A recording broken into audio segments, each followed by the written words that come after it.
target in the denial service attack. So we finish the attacks, and then we will look at some techniques that can be used to prevent denial service attack. So the second part, we will look at the so-called client puzzle. So this is based on the concept of proof of work. So actually, one of the puzzles client puzzles we will see is related to the so-called blockchain, right? So the Bitcoin actually use the same method to do the proof of work. So I will also briefly explain how the blockchain looks like. And then after that, we will do the next topic, which is also the important topic, which is actually the topic which is related to this theme of test. So we will look at the so-called Buffalo flow. So we will look at three components in this class. So the pin of death is the first denial service attack we will look at. So this is a typical example of a denial service attack. So basically, this pin of death, it was a very old attack, so more than 20 years ago. But it illustrates actually the denial service attack can be launched in a smarter way than just using the brute force. So of course you can still use a lot of packets or traffic to overwhelm a victim. But actually sometimes if we can exploit some vulnerability or bugs or flaws in the design of a protocol or system, then we can exploit those weaknesses of the system, and then we don't need to actually use a lot of resources in order to successfully break down a machine. Okay, so the pin of death is based on some flaws in the handling of the so-called pin request. So the pin of death is basically based on the so-called ICMP protocol. So this is one part of the IP protocol. So the pin command allows us to basically detect whether a machine is online or not, right? So you can just send a pin like this. So actually, here you can ignore the parameters here. So if you just pin an IP address or URL, then basically you will receive the response if this address is online.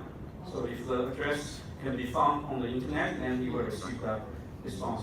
So you can also specify the size of the pin packet in order to test the round trip time. So how long does it take for the request to be sent to this address, and then basically the machine then will send a response. So how long does the round trip take to finish this request and response?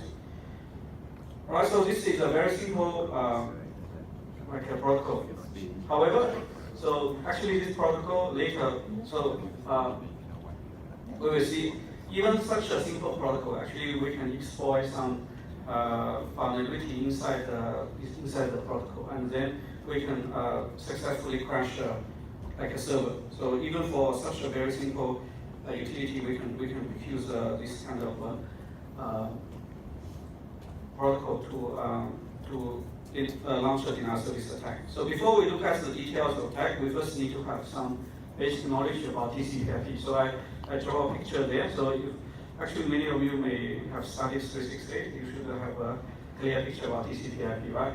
So we have the 5 layers. So we have application layer, transport layer, internet layer, data link layer, and physical layer. So basically, the user only interacts with the application layer. So for example, your web browser, your email client, these are the applications. So you only communicate with the application. And then when you want to send some data, for example, email to a receiver, so the data actually is passed to the application. So for example, your email client. Then the email client will process your data and then prepare a packet passed to the transport layer. Transport layer will then further process the packet and then pass the new packet to the internet layer. So basically, your data will go through all the layers until the physical layer. So physical layer is where you physically deliver the message, right? So you use either electrical signal or the optical signal to deliver this message. Then the receiver basically will process data from the bottom to the top. So the receiver will first receive the data to physical layer, then the physical layer will pass data to data link layer, and data link layer will do process and then pass to internet layer. So basically each layer will do some process, and eventually the data will be passed to the application and then passed to the user. So basically this is the process we deliver data through the TCP/IP. And then basically so the problem here is for each layer actually we can have different upper bound for the size of the packet. For example, in this case, for this pin of class, the internet layer actually allows packets of maximum size like this one, 65,000, right? So the maximum size of a packet for internet layer is 65,000 plus. However, the next layer, data link layer, actually the upper bound for the size is much smaller. It's only about 1,500. So that means if you have a large packet, in the internet layer, then it will need to be divided into small fragments, and then you send the small fragments one by one, right? So that's how we handle a big packet in the IP layer. So if you just look at this process, there is no problem, right? There is no problem. However, so if you look into the detail, you can discover that basically if you send the small packet, the fragments one by one, then basically you need to tell the receiver, for example, what's the position of this particular fragment. Because later the receiver receiving the small fragment need to reassemble the IP packet. Because remember, the receiver will process the data from bottom to top. So the receiver will collect all the fragments at the physical layer and pass to data link layer. Then data link layer basically will pass to internet layer, and you need to do you need to reassemble the original IP packet from those small fragments. So in this case, you need to tell the receiver for each fragment where the position is in the original big packet, right? You need to tell. So for this particular fragment, where the position is in the original packet. And in the IP protocol, actually we allow this, we use a 13-bit string to represent the offset. That means the starting position of a fragment. So if you do a calculation, so we use a 13 bits, each bit will represent 8 bytes. So if you do 13 bits, that means the maximum value is 2 to the power 13 minus 1. So that's the biggest offset. So if you multiply by 8 bytes, then this is the biggest offset. That means the last packet actually can start with this position. If the last packet starts with this position, but the last packet has a large size.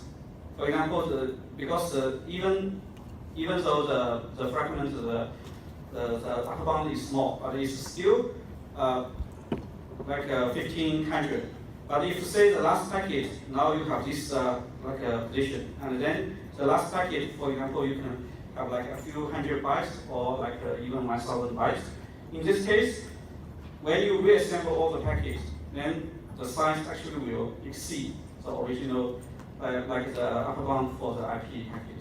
Because if say you have the last fragment start from this position, and then you have say 1,400 bytes, then you add them together, obviously the overall reassembled packet will exceed the limit, because the limit is only 65 plus, right? So if you add this biggest possible offset with this number, you will have a bigger number than the limit of the IP packet. So in this case, basically, the reassembled IP packet is bigger than the buffer. Bigger than the buffer used by the receiver to allocate this IP packet. That means in this case, a buffer overflow will occur. So we will look at buffer overflow later. That means the data actually is bigger than the buffer. Then in this case, the extra, if you put this longer string into a small buffer, then the string will override some other content in the memory of the machine. In this case, if say the data being overwritten is critical, then the system will crash. So in this case, we have a buffer overflow, right? So this is how this pin of death works. So essentially, the problem here is we do not have error handling, right? So if say in the protocol, in the receiver side, we have exception handling or error handling. When the reassembled packet is bigger than the buffer, maybe we should just throw an exception and then drop this packet. So in this case, we will not have a system crash. Of course, nowadays this problem has already been fixed. But like 20 years ago, this problem was when it was first discovered, and actually the attacker used this kind of test to crash a lot of machines. So this is basically a simple attack. So if you look at if you know how the protocol works, then you can easily figure out this attack. So in this case, actually, you do not need to use a lot of traffic to flood the victim. You can simply prepare a few fragments, and then when the receiver reassembles the fragments, you have a buffer overflow, then the system will crash. So that's how we can use this pin of death. Okay, so this is one example. So in this case, actually the resource being attacked is the buffer, the memory, because in the memory, if you have buffer overflow, some important information is overwritten, and the system can crash. Right, so there are other resources in the system that can be used by the attacker as a target. For example, the CPU can also be a target. So here we will see another example. So this example is again some example to illustrate if you do not code carefully. So sometimes actually there will be some vulnerability inside your program. So if you write your program not very carefully, then sometimes you can, although the program is correct, but it can be used by the attacker to launch like a DNS service attack. Right. So for example, some students may like to just use a for loop, a lot of for loop to finish the task. Right. So instead of using a more efficient algorithm. So in this case, if say the attacker can discover, say, so there is some potential vulnerability here. If I prepare some inputs, I can let the system enter infinite loop, or let the system run the for loop for many runs. So in this case, you can occupy the computation resource, for example, the CPU. Okay, so let's look at one. So you may say then in this case, how does the attacker know where the vulnerability is? Because in general, when we receive a program, a software, we only have the binary code. That means we only have the executable file. We do not have the source code. So how does that? So attacker does not have the source code, only have the executable file. So how does the attacker identify where the vulnerability is? So actually, the assumption we just made actually is wrong, because nowadays there are different tools that allow the attacker to find out the original code, at least like the assembly code from the machine code. Because now there are a lot of decompilers, or we can use basically there is a term called reverse engineering. So reverse engineering is not only applicable in coding, it can be applicable in different domains. For example, you can reverse engineer an engine or a car and so on. But in software engineering, actually we can also do the reverse engineering. So if you have the machine code, you can do reverse engineering and produce the assembly code or the source, or even the original source code. So in this case, we should not always trust the so-called closed source. So we should not say, because the source code is secret, so hacker cannot find out the vulnerability. All right, so this also is, basically this is also is consistent with the so-called Kirchhoff's principle, and then this principle was also extended by agreement. So we should not trust the closed source. So we should not rely on the secrecy of the code. All right, so to show an example, so let's consider this. Some students may think this example is artificial, it's silly, but anyway, this is just an example to illustrate. If you write the code in different ways, the consequence can be different. So suppose we have a program. So the program's task is to remove the extra backslash in a string. Say you have a pass like this, and now I want to remove this backslash, and then I only keep one left. Right, so in this case, it looks quite straightforward. So we only have we may only have 2 or 3, right? 2 or 3 backslash. We want to remove the extra backslash, and we have 1 left.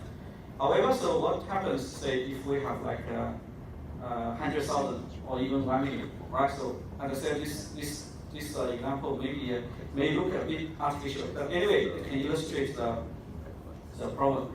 So this is one program that can accomplish the task. So this program is very simple. So we scan the string. Every time we find a repeating backslash, we move the substring, this substring, 1 position in front, right? 1 position forward. That means we just overlap, we just remove the one in front, because we copy the substring from so maybe I can just illustrate. So you have so if you have suppose you have a lot of backslash here, right? So every time, for example, maybe a.txt, right? So every time you get this substring, every time you find, okay, there is a repeating backslash, you copy this substring, substring 1 position forward. So then you just remove this one, right? So after you remove this one, you detect there is a repeating backslash again. You copy the substring 1 position forward. So in this case, we can basically, eventually we will only have 1 backslash left. So this is one program that can accomplish what we want, right? So this program simply uses string copy. You always copy a substring to the previous position, right? So this is one example. So this is another example. In this example, so another piece of code. So basically now we, when we detect there is a repeating backslash, we don't do anything until we reach the last one. So until we reach the last one, we copy the substring to the destination, right? So this is another piece of code which performs the same task, and then this is the third piece of code, which also has the same function, right? So all of them actually they can work properly. However, so the running time actually is quite different for the 3 pieces of code. So when the string is short, actually the time you cannot distinguish the 3 programs in the running time. But when you have a very large string, then you can see actually the first program, the performance is very bad. So it's about 1500 seconds. That's about half an hour, right? But for the other 2, actually the time is still very short. You only need a few milliseconds. So this actually illustrates, although the 3 programs they can do the same job, but depending on how big the input is. So some program may the performance may be very bad. So you may need to run the machine for half an hour, 20 minutes, but some may only need 16 milliseconds. So although the programs, the 3 pieces of programs are all very simple programs. Okay, so that's another example to illustrate. So if there is some maybe this may not be a vulnerability, but this is some weakness of the code, then you can still exploit the weakness. So if there is a vulnerability, maybe you can just use the special input to crash the system instead of let the system produce the correct output. Okay, so that's the second example. This is a denial service attack. We can use this one to attack the CPU. The third example is another well-known example, which is sort of the TCP SYNC flooding. So this again is this is a very old attack. However, so the attacker in this case actually exploit some issues in the TCP protocol. So TCP is a transport layer protocol. So we have UDP and TCP, two common protocols used in the transport layer. So UDP actually is a sort of a stateless. Basically, when you prepare a packet, then you pass the packet to the transport layer, the UDP protocol and the UDP header, then you just send the packet. Right? So you don't care whether the packet will be received or not. So you even don't know whether the receiver is online or not. TCP is like a more reliable protocol. That means before we do the TCP connection, we send the packet. Actually, we will do a handshake. So the handshake is a 3-move handshake. So basically, the client will send the request, server will send the response, and then the client needs to send the last response. So basically, when the client sends the request, it will send the sequence number X, right? And then the server basically will now send back a response. So the response contains the acknowledgement for the X. So acknowledgement is simply X plus 1. And the server will send another sequence number Y. And then the client needs to respond the acknowledgement Y plus 1. So this is how the TCP protocol works. So later, actually, when we look at the firewall, we will also see we will also look at some filtering rules defined based on the TCP protocol. Okay, so in this case, we have a 3-move handshake, and the critical part here is when the server sends the second message, server actually will allocate some buffer. So when the client sends a request, server will allocate some buffer and then send the second message, and then wait for the third message from the client. Right, so if the third message does not arrive within a certain time period, then the server will resend the second message, and then continue to wait. So this process will continue for a few rounds. So until, say, the server send 5 times the second message, still there is no response, then the server will basically close this connection and then release the buffer. However, during that time, so the buffer actually is allocated for this half-open connection. All right, so then based on this behavior, this design of the TCP protocol, actually we can launch a denial service attack. So the reason we allow the server to resend the second message is because sometimes maybe the packet can be lost due to some maybe network errors and so on. So the server will need to resend the second message and wait for the third one.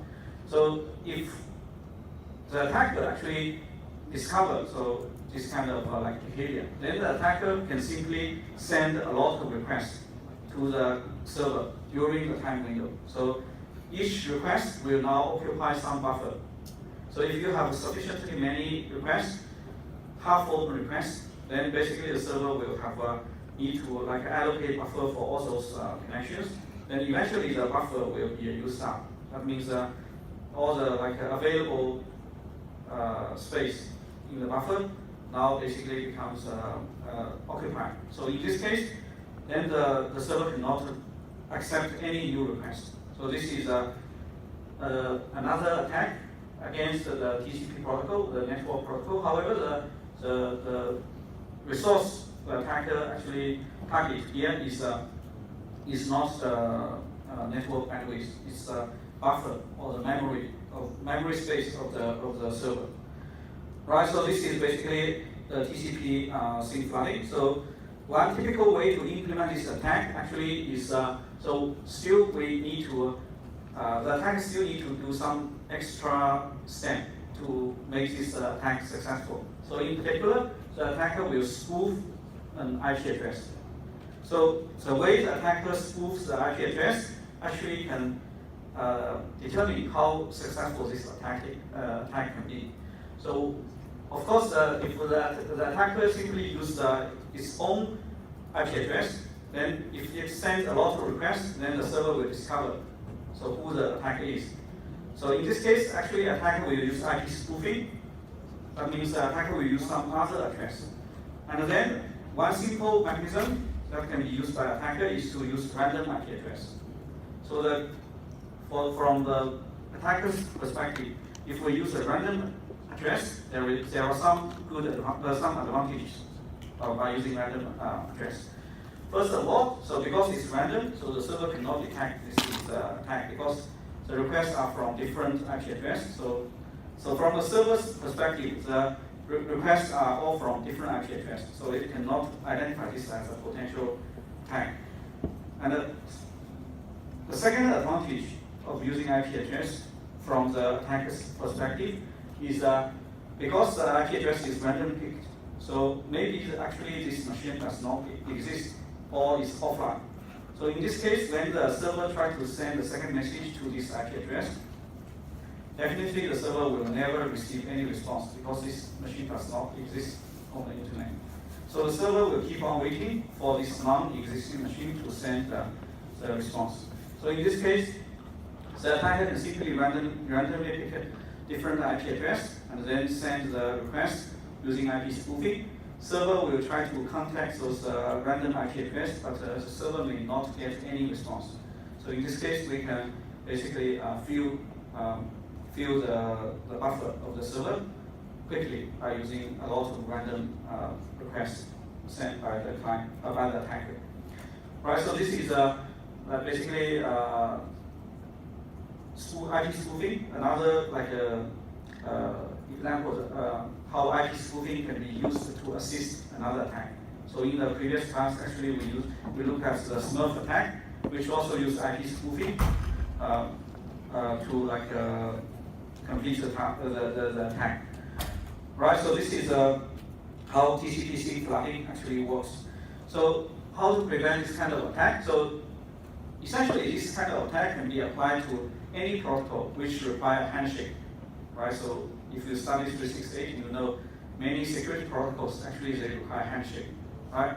And then like IKE in Internet Key Exchange or like a handshake in SSL and so on, they all require handshake.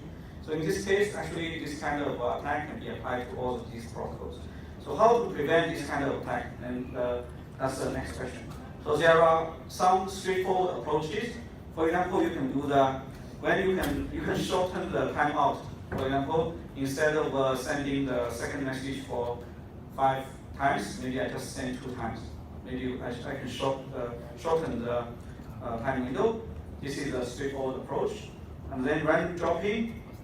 This is another approach. Say if the buffer is full, I randomly drop some half-open connections. So this is again a very straightforward approach. And some advanced approach. One is the client puzzle, we will see in the next part. And another approach is so-called sync cookie. So sync cookie is so basically this technique is similar as cookie exchange in Internet Key Exchange.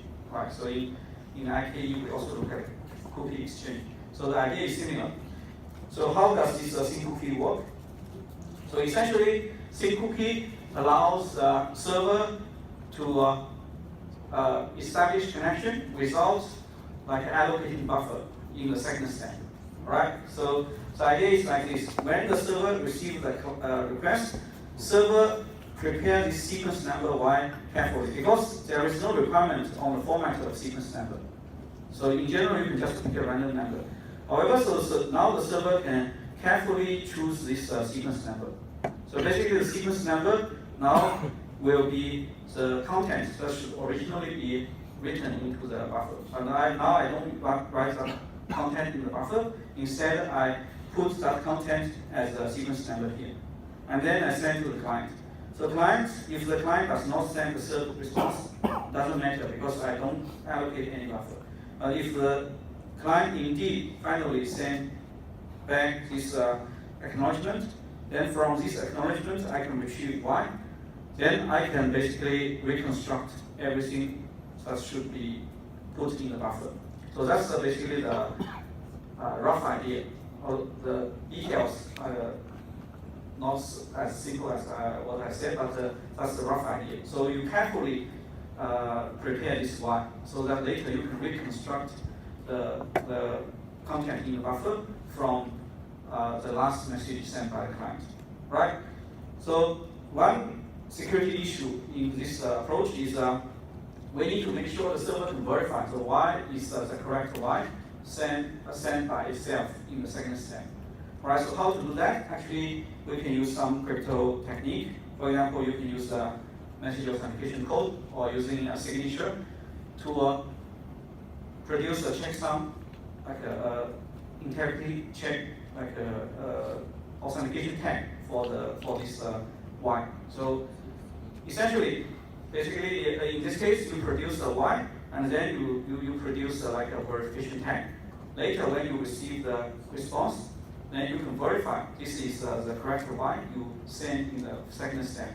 So in this case, you can make sure this Y actually is the correct Y, and you can continue the protocol. Right, so this approach actually is similar as in the internet exchange. We have the cookie exchange, right? So if you still remember. So the cookie is similar as the so-called sync cookie here. So we can basically, in the internet exchange, the purpose of sync cookie is also to prevent denial of service attack. The same purpose, because we want to make sure actually we can have like a handshake without being attacked by the attacker. Right. So this is basically, in summary, you can just summarize the sync cookie as a particular choice of the initial sequence number by the server. So you don't randomly pick a Y, but you choose a specific Y. So this Y actually later can be used to reproduce everything during the TCP handshake. Okay, so that's the TCP SYN flooding, and then how to use sync cookie to prevent the attack. Alright, so in the previous cases, we only looked at one attacker, but in general, so nowadays actually this denial of service attack is no longer like launched by one single attacker. So actually we can have a lot of attackers. So some of them may not be aware of the attack. So for example, if the machine is infected by malware, then this machine becomes a system of the attacker. So in this case, we call such a network of machine alternate. So the machines, we call them zombie machines, because these are controlled by the attacker to launch the denial of service attack. Right, so in this case, actually the attacker can be amplified, because now we don't have only one machine, we have a group of machines, a botnet, a network of machines.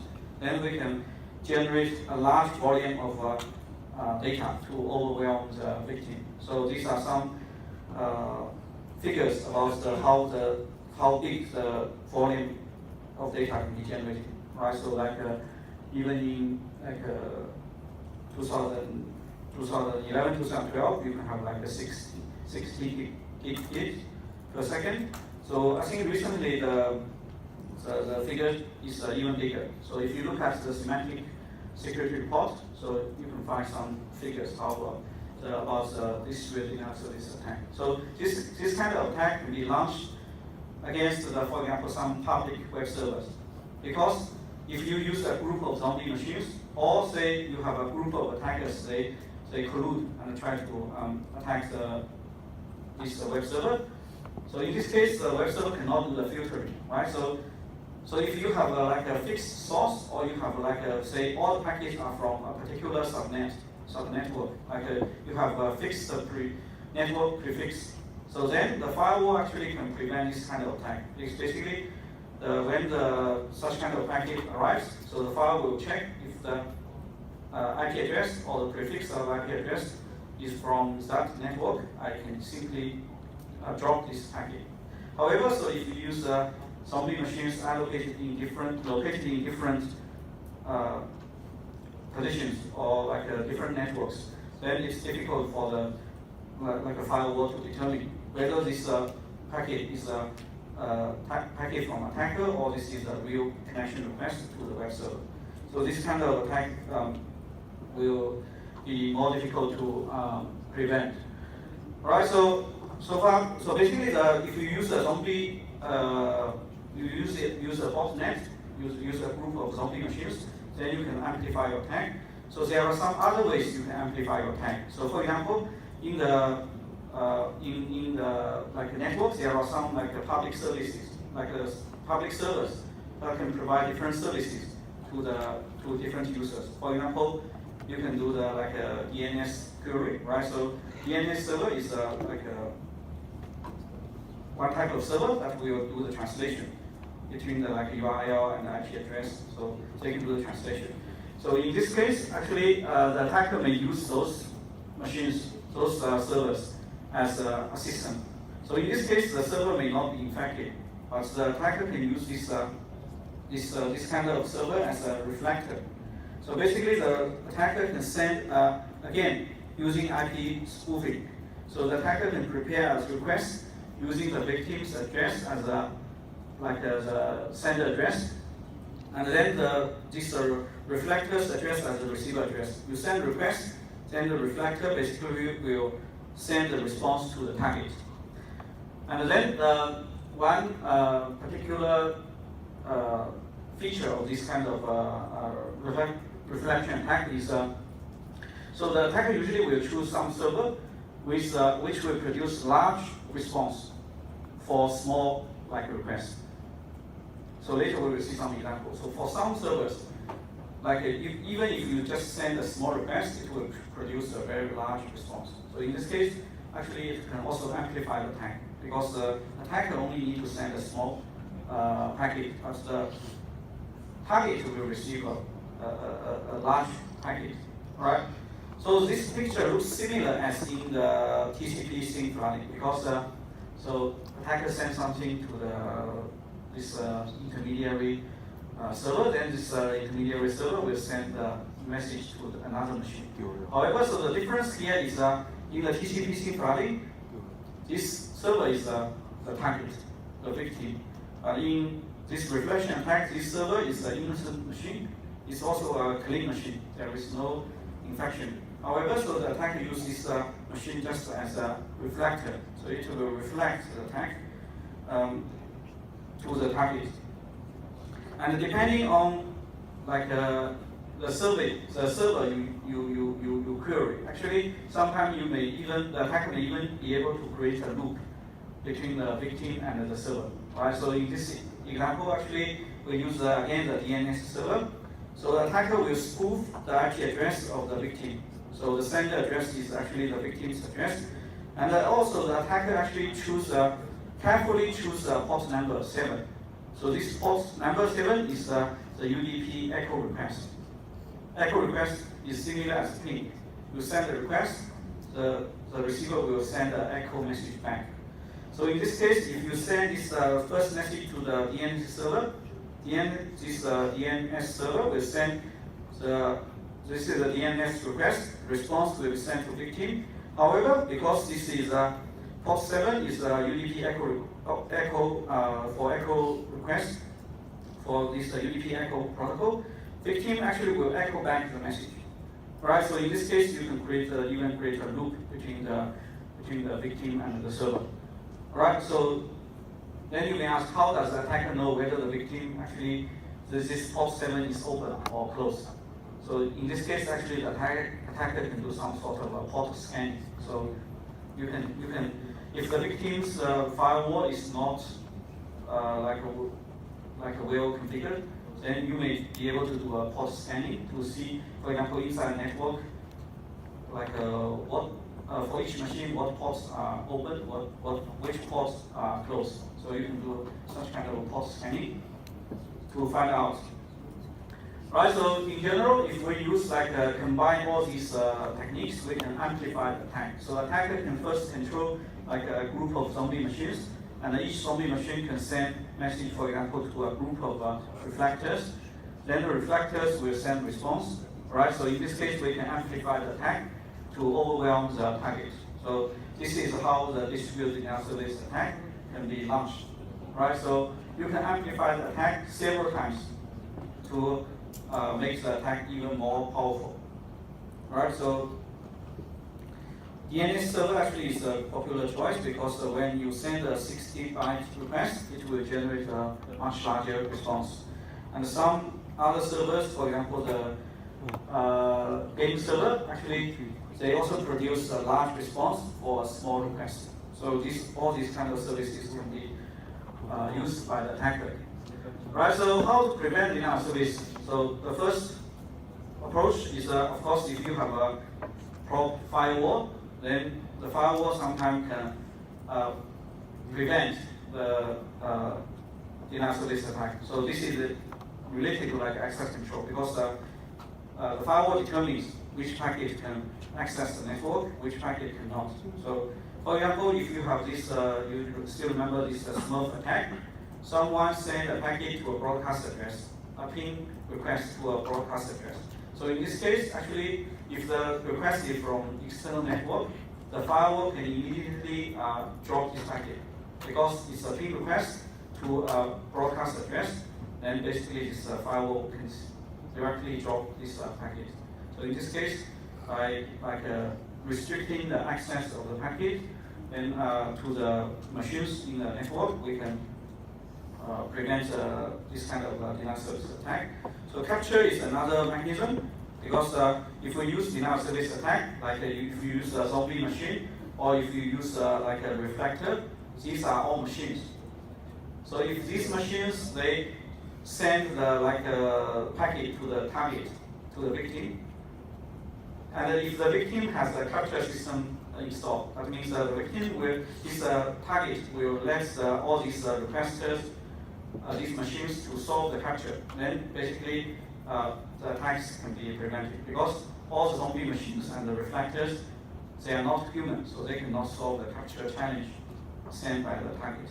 So only the real request sent by a user, they will be able to solve the capture this challenge, and then they can access the service. For the machines controlled by the attacker, so they will not be able to solve the capture problem. Right? So that's the one approach we can use for preventing the intrusion denial service attack. Alright, so that's why actually capture is very useful. It's a tool for preventing denial service attack. So we use this as a tool for preventing denial service attack more than authentication tool. Then we can also use intrusion detection and isolation protocol. So we will look at this one later. And there are some other tools available. For example, you can use a DOS scanner. So DOS scanner will try to scan your machine and see whether there is any point that can be used by the attacker. Right? So you can use these tools to basically to check whether there is any vulnerability in your machine or not. And so this website is like a company. They provide protection for denial service attack. And then actually they also provide a lot of examples and information, like knowledge about denial service attack. So you can actually visit the website and find some useful information there. So like some recent new attacking mechanisms used by the attackers. Okay, so that's some general knowledge and some general concept, and then some examples of denial service attack. And then the next part, we will look at a particular tool that can be used to prevent denial service attack. So this is called the client puzzle. All right, so the idea shares some similarity with capture, but the technique is different. So capture basically uses some mechanism that can distinguish human from machine. That means only human can recognize the capture, but the machine cannot recognize. And then denial service actually, the client puzzle, we use a similar idea. So essentially, the server, for example, if you want to access some service for a particular server will send a so-called client puzzle. Then the user needs to solve this client puzzle before you can really get the connection, right? So that's the rough idea. So the client puzzle will need a small amount of computation. That means you need to perform a small amount of computation in order to solve this client puzzle. So why this can be used to prevent denial service attack? Because if again, so the attacks, a lot of packets or requests are sent by the zombie machines or the reflectors, they will not try to solve the client puzzle because they do not intend to really communicate with the server. So they will not try to solve the client puzzle. In particular, the reflectors. Reflectors, they will not. If you this target send a client puzzle to the reflector, the reflector will not try to solve this client puzzle. So in this case, actually, we can basically prevent the reflector to launch the denial service attack against the server. And another reason that we can use, why we can use this client puzzle is for the normal user, you need a small amount of computation to solve the puzzle. But for the attacker, so say now even the attacker is controls a group of machine, a large set of machines, and then all these machines actually they will try to launch the attack. So in this case, so if you have you want to send a lot of requests, in this case you need to solve a large amount of client puzzles. So you only have 10 machines, but you want to you need to flood this server using 1,000 packet connections, right? So that means each machine needs to launch generate 10 connections to this packet. So in this case, you will receive 10 client puzzles, and you will need much more time than a normal user, a normal connection to solve all these client puzzles. But for a normal user, if you just have one connection request, you only need to solve one client puzzle. But if for the attackers, unless you have sufficiently many machines controlled by the attacker, otherwise, if you have only 10 machines, but you need to send 10,000 connections, then each machine still need to solve 1,000 client puzzles. So this will accumulate a lot of time. So the time needed to solve the large amount of client puzzles will be huge. Okay, so that's basically how we can use this client puzzle to solve this, to prevent this kind of denial service attack. All right, so the details of the protocol actually can be found in this paper. So in the reading material, actually you can find the details about this client puzzle. So we will look at two client puzzle schemes. The first one is from this paper, but this is not the proof of work used by Bitcoin. The second one actually used the same mechanism, the same proof of work mechanism as Bitcoin and other blockchain-based cryptocurrencies. So we will look at both client puzzle schemes. Okay, so as I said, if we use a client puzzle, so the capture basically try to distinguish human from machine in order to prevent the attacks launched by zombie machines or reflectors.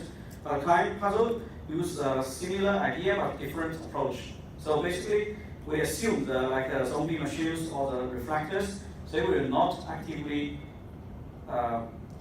work on the solution for the client puzzle, right? So in this case, actually, if they don't solve the client puzzle, then the server will not accept their request. So in this case, all the requests sent by these zombie machines or reflectors will be dropped by the client, by the server because they do not provide the solution. They do not work on the solution for the client puzzle, right? So, and also if the attacker, indeed the attacker try to generate a lot of requests, then in this case, attacker need to solve a large amount of puzzles in order to get the connection goes through, right? So in this case, we can prevent all those kind of like zombie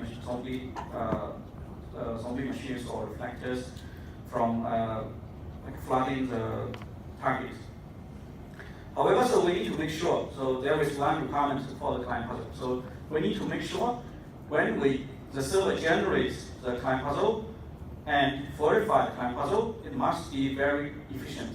It should not consume much resource. So it should only like consume like a negligible amount of resource in order to generate a puzzle and verify a puzzle. Because otherwise, this client puzzle protocol becomes the target of a denial service attack. So if say you need a lot of computation to generate a puzzle, to verify the puzzle, or you need a lot of memory to generate or verify the puzzle, then this client puzzle protocol itself becomes the target of denial service attack. So we need to, one important requirement here is to generate a client puzzle or verify the solution of a client puzzle should be very efficient in terms of like a computation resource or the storage resource. Right, so this is a picture illustrating how this client puzzle protocol works. So the server basically can monitor in the TCP/IP flooding, the server can monitor the buffer. So in other protocols, the server can monitor the number of requests received by itself.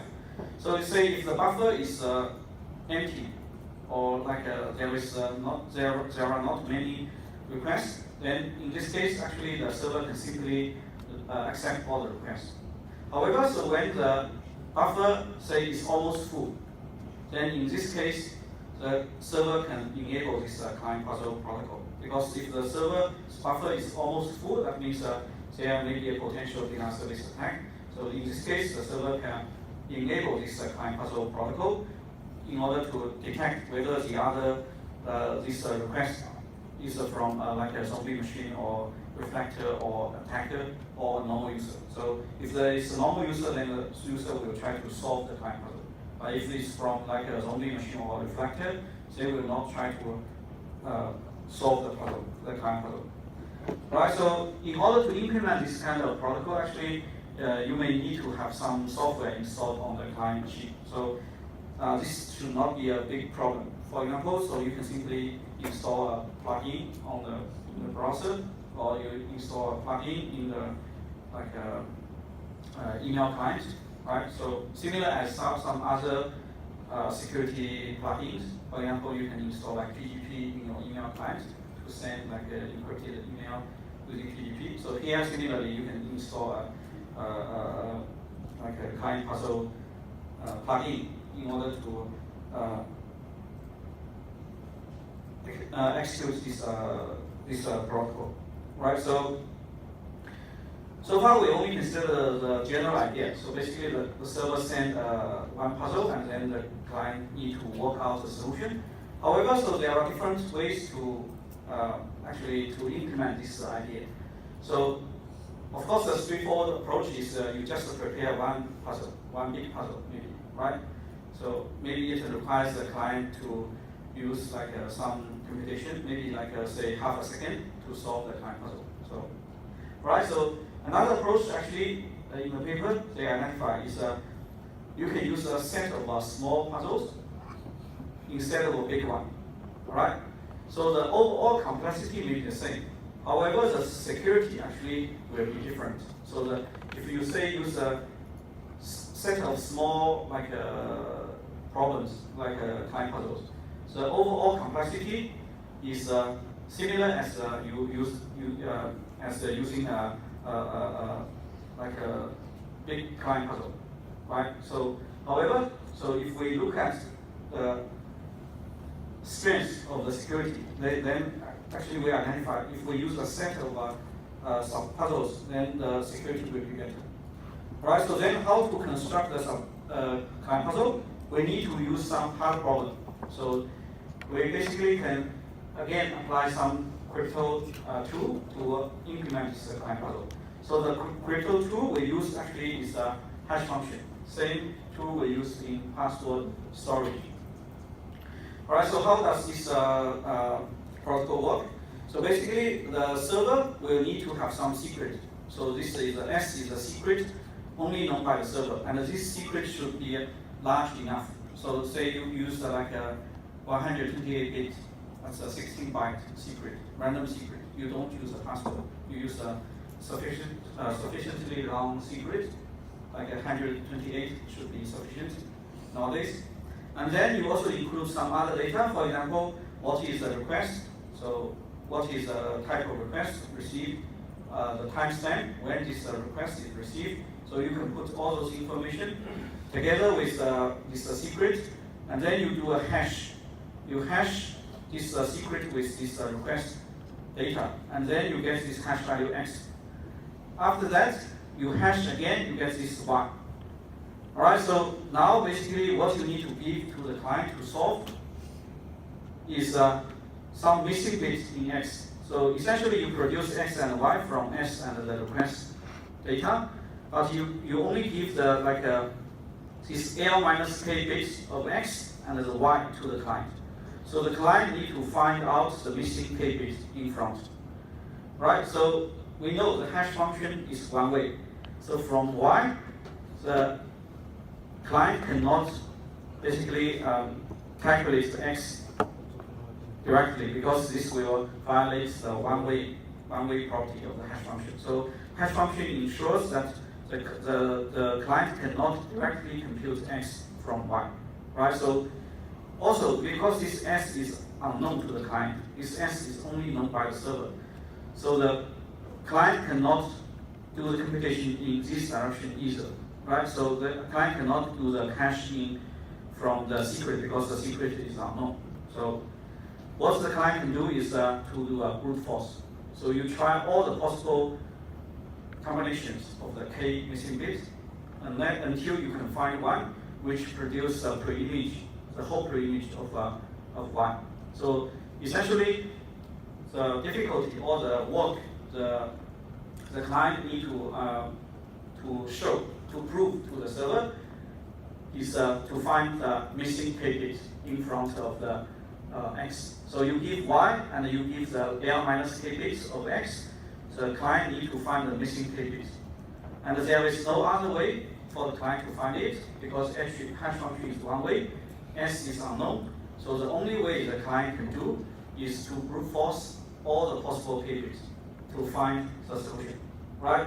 So this is where the proof of work comes in. So the client need to enumerate all the possible k bit string to find which one can concatenate with L minus k bit given, produce the pre-image of y. So if you find such a k bit string, then you solve the client puzzle. So this is how the client puzzle works. So basically, the client is given y and the L minus k bit, then the client need to find the missing k bit in the whole pre-image. So this is the way to implement the client puzzle. So in this case, we only implement one puzzle. Say if you have only one puzzle, then you only need to do this once. But if you have, say, n sub-puzzles, that means the server prepare n puzzles, and then the client need to solve all the n puzzles, then you need to solve this, you need to do this n times, right? Okay, so how difficult is to solve the puzzle? So basically we have k bits missing, right? We have k bits missing. So how difficult to find the solution? So the worst case, of course, the worst case is straightforward, because we have k bits missing. Worst case, you try all the k, 2 to the power k combinations. Because k bit missing, you have 2 to the power k possibilities, like from k 0 bit to k 0 bit to k 1 bit. So you have 2 to the power k, so many possibilities. So the worst case, if you try all of them, you have 2 to k. But the average or the expected number is only 2 to k divided by 2. So that's 2 to the power k minus 1. Right? So why? So in the afternoon, actually some students ask why this is 2 to the power k minus 1. because if you know how to calculate the expected value, then you should know this is quite standard. So because the expected value of x is equivalent to the sum, like for example, say x is from A to B, right? So for all the I greater than equal to A, less than equal to B, like I times probability x equal to I, right? So this is the probability. So if we look at this formula, so the expected number of hash, so basically in this case, if you have a k bit missing, so what are the possibilities to find the solution? So maybe if you are lucky, you randomly try one k bit string, you find the solution. So that's you are very lucky, right? So if you are less lucky, maybe you try the first k bit string, it's not correct. You try the second one, then you get the answer, right? So that's the second case. So the worst case, of course, you try all the possible combinations, and the last one you find this is the correct one, right?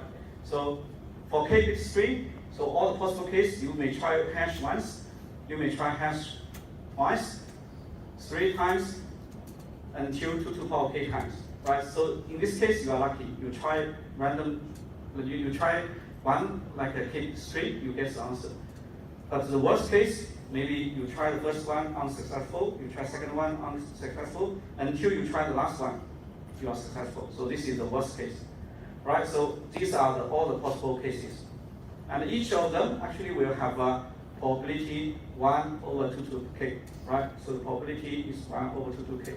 All of them will have a probability 1 over 2 to the power k. The sum of the probability actually is 1, right? So it must be one of these cases, right? So the sum becomes 1. These are the probabilities. So if you put in that formula, right? Suppose here we put like here, we assume 2 to k is equal to n. So for simplicity, we assume 2 to k is equal to n. So in this case, you become sigma. So I greater than equal to 1, less than equal to n.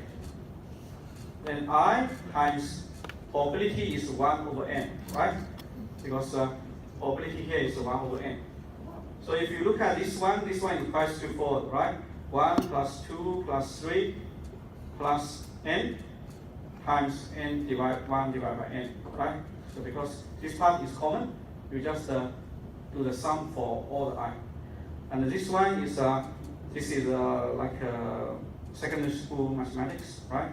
Divided by 2 times 1 over n, right? So you essentially, this one will give you this one will equal to n divided by 2 plus 1 over 2, right? So this is 2 to the power k minus 1 plus 1 over 2. So we have a small tail here, 1 over 2. But if we ignore this one, then the expected value is roughly 2 to the power k minus 1. That means the worst case divided by 2. So that's the expected number. So on average, you will need to try so many times, so many strings before you can find the solution. So 2 to the k is the worst case, and the average case is 2 to the power k minus 1. Basically 2 to k divided by 2. Right, so but we still have a small tail there, so 1 over 2. Okay, so if you have one client puzzle, you need like 2 to the power k minus 1. Then if you have n client puzzle, you will need n times 2 to the power k minus 1. So this is the computation you need for solving n subpuzzles. Right, so if you configure the n and the k in different possible combinations, then you can have different puzzles with the same complexity. For example, if you create a large puzzle, k equal to 4, n equal to 1, that means you only have one puzzle, but the k is big. Here is not very big, but compared with the second one, k is big. So k equal to 4. So in this case, the expected number of hash is 2 to the power of 3, because n equal to 1. So if you use like 4 subpuzzles, now each subpuzzle with a smaller k equal to 2, then you will get the same expected number of hash. So roughly they are the same. although if you put that precise formula, they are slightly different, but roughly they are the same. So you may ask, so in this case, why don't we simply use a single puzzle instead of a group of small subpuzzles? So the reason is actually the second one is more secure than the first one. Right? From this calculation, you may think they are the same because complexity looks the same. But if you look at the distribution, actually they are different, very different. So if you look at the distribution, the first one will look like this. Because you have, if k equal to 4, you have all the possibility from 1 to 16, right? 2 to the k is 16. The luckiest case is only one hash. So the number of hash you need basically will be from 1 to 16, and so all of them will have the equal probability, same as the case in the whiteboard. But if you look at the second case, you have 4 subpuzzles. Then the distribution becomes very different. It becomes a normal distribution, right? So it's like a bell-shaped distribution, normal distribution. Okay, so why the distribution becomes like this? So actually, you can also do a simple analysis. You can find out why the second case. So the first case, if you have one puzzle, k equal to 4, essentially the distribution is the same as the distribution here. So you have the distribution here, right? So this is the distribution. If you have one puzzle with k missing bits, so you have so many possibilities. Each one has a possibility 1 over 2 to k, right? So it's a uniform distribution. But for the second case, actually you have a normal distribution. So why is the normal distribution? So if we have 4 subpuzzles, right? So you have 4 subpuzzles. Now the minimum you will need to do how many hashes? If you want to solve all, the minimum you need to do how many hashes? 4, because you need to at least do 1 hash to solve 1 puzzle, right? So minimum is 4. So if you need 4 hash, there is only one possible case. That means you are lucky every time. You are lucky here, you try 1 hash, you are successful.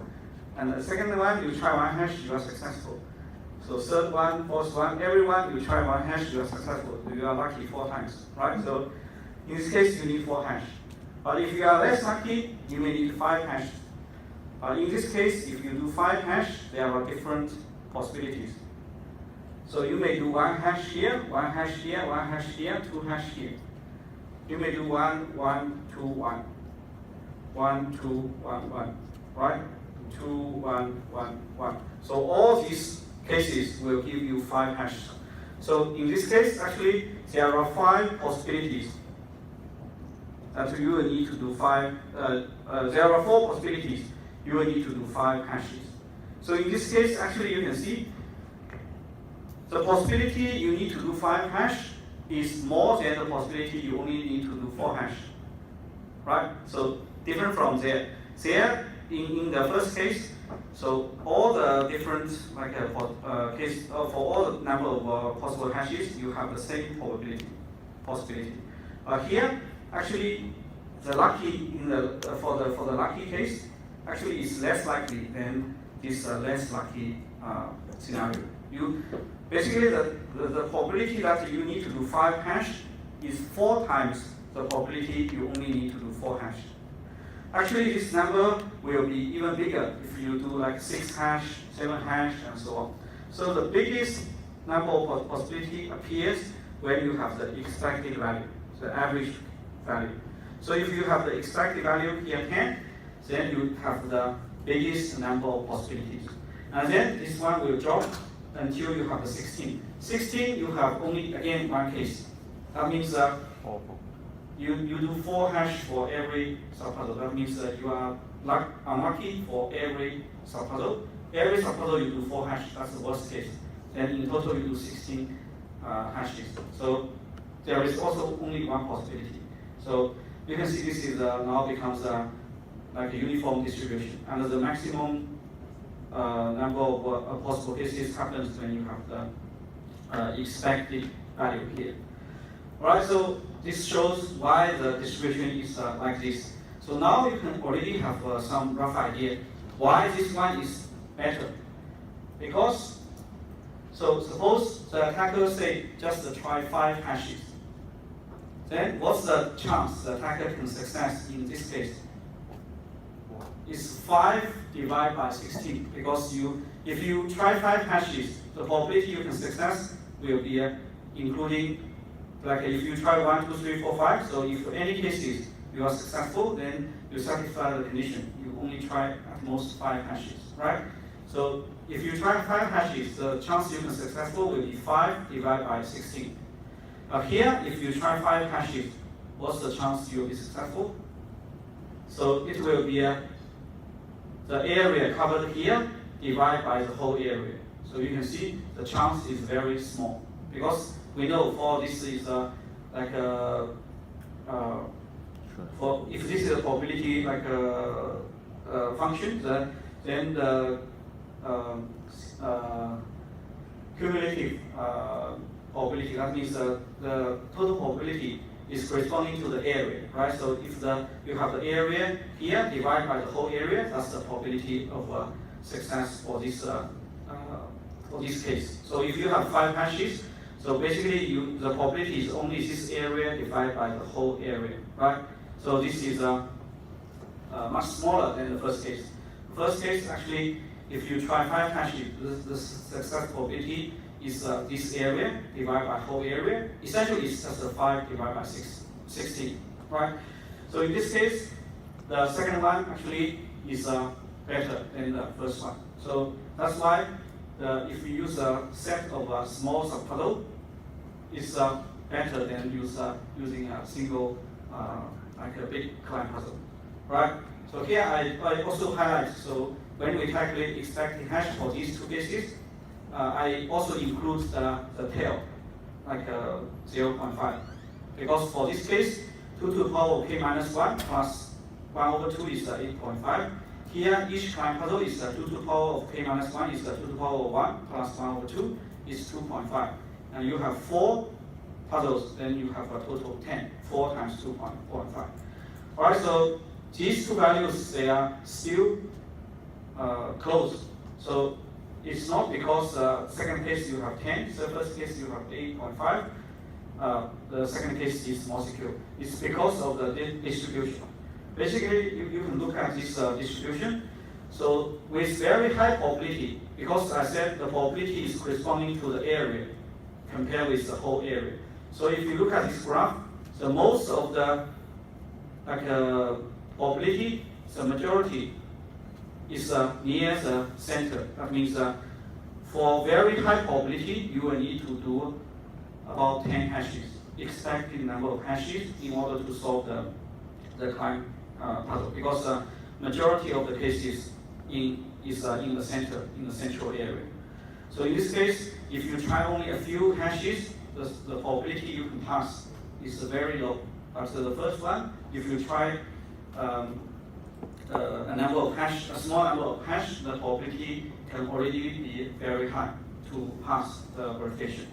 So that's why we use, it's better to use a group of small subpuzzle instead of a large client puzzle. Right, so this the same picture. So I just give the explanation. What is this y-axis? What is the x-axis? And this shows the distribution. Right, so for the first case, basically it's the same as what I put in the whiteboard. For 1 to 16, every case you have one. For every number of hash needed, you have 1 case. For the second one, so if you do 4 hash, there is 1 case. But if you do 5 hash, there are actually 4 cases. Right? That means the chance you need to do 5 hash is 4 times the chance you need to do 1 hash. And if you look at the biggest one here, the chance you need to do 10 hash actually is 44 times the chance you only need to do 1 hash. So that means with very high probability, you will need to do the expected number of hashes That means about 10 hashes in order to solve the client puzzle. Right, so that's the distribution. And in assignment 2, you will need to do some similar exercise.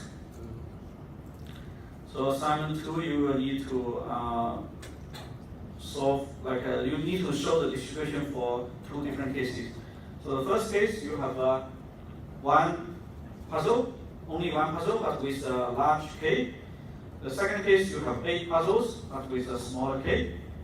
So you can see here, actually, 8 subpuzzle, that means 8 is also 2 to the power 3, right? So K equal to 3. Overall, is similar as the first case, K equal to 6. So the expected number of hash actually will be similar, but the distribution actually will be very different. So what you need to find out is the distribution, so something similar as this one. So the first case actually is very simple. You already know the answer, right? You only need to find out what's the minimum number of hash, what's the maximum number of hash, then you have all the for all the possible number of hash, you only have one case. For the second one, it's less straightforward. So you need to identify for each possible number of hash, what's the number of possible cases. Right, so you need to find out the solution for the second one. So one way to do that, actually here there is some hint in the second part, in the part B. So one way to do that is you can write a program, right? Because you know, if we have 8 subpuzzle, right? So if we have 8 subpuzzle, so each subpuzzle will have a possible number of hash from 1 to 2 to the power 3, because K equals 3. That's the 8, 1 to 8, right? So you have 8 subpuzzle. Each subpuzzle will have the possible number of hash from 1 to 8. So you just try to, you can write a program to enumerate, for example, for all the possible combinations, right? So if you say you take a possible number from first time puzzle, take a second, take a possible number from second puzzle, you add them, then you will get the total number of hash, right? So you can simply write a program to enumerate what are the possible combinations. Then you can get the distribution. So that's some hint how to do it. So you can simply write a program to do that. You don't need to count them one by one. Okay, so that's how you can find out the distribution for the part A. Okay, so and then part B, you just explain how do you do that. Then the part C, after you get the data from part A, you can draw distribution, maybe using Excel or using some tool. And then the part D is average, the expected number of hash, right? So this is quite straightforward because I already gave you the formula. For each puzzle, you will need so many. And if you have n puzzle, then n times this value, right? So it's straightforward. Standard deviation, it's again this one you may need to use some tool or do some calculation. So this standard deviation, if you are not familiar with statistics, maybe you need to do some study, but it's quite straightforward. So you calculate the variance, and then you standard deviation is the square root of the variance, right? So, but pay attention. So here, when you calculate standard deviation, you don't use this one. If you use this list to calculate standard deviation, then you will not get this value. So basically, what the distribution you need to use is this distribution. You have 1, 4, 4, 5, like a 10, 6. So this is the distribution you need to use to calculate the standard deviation instead of the second row here. So you don't use the numbers here to calculate, right? So basically, you need to have 4, then 5, 5, 5, 5, then 10, 6, and so on. But again, you can simplify. So maybe you need to do some study on the variance to find out how to calculate the. Again, here you can actually use write a simple program to do that, to calculate variance, and then you can calculate the standard deviation. Okay, so that's for the first exercise in assignment 2. So you need to basically do some calculation for the client puzzle, right? Okay, so any question for this exercise? Any question? No?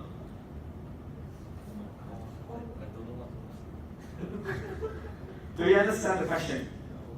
No?